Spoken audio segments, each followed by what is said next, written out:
This is my favorite saying of all times. Any book, anywhere, this is my go-to. It's from the Tao Te Ching. If you haven't read it, it's available. Written by Lao Tzu. It's the foundation of the Taoist philosophy. And it says the Tao, and the Tao means in Chinese, it means the way, like the universal principle. Okay? The Tao, which can be named, is not the true Tao. This is the first verse in the first sentence of this book, and it sets the framework. And this is my personal philosophy. The Tao which can be named is not the true Tao. And what that basically means is, as soon as you define something, it stops being what it truly is.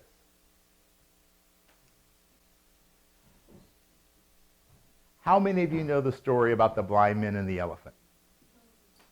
Okay, if you don't know it, I'm going to share it with you right now, real quick.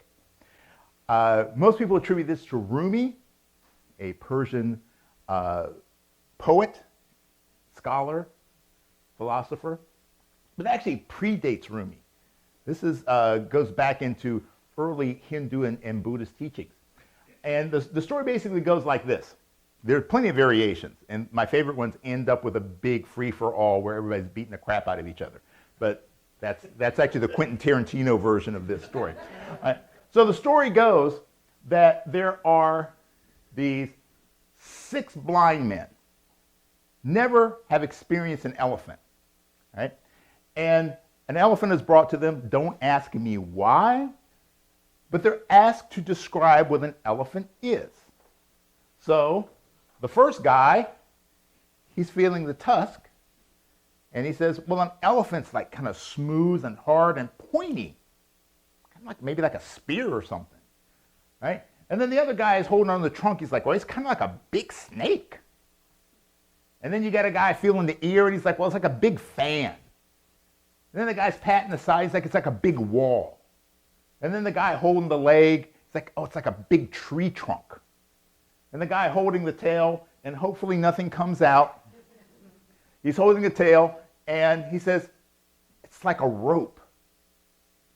Now, the moral of the story is that all of them were right, but none of them were right. Okay? They were all describing the elephant based on their own interaction and perception. Okay? And this is why the Tao which can be named is not the true Tao is so important. You can only describe and define things based upon your personal knowledge and experience. That's it. So when you define something, you often leave out the potential for what it can truly be. And mindfulness is one of those things.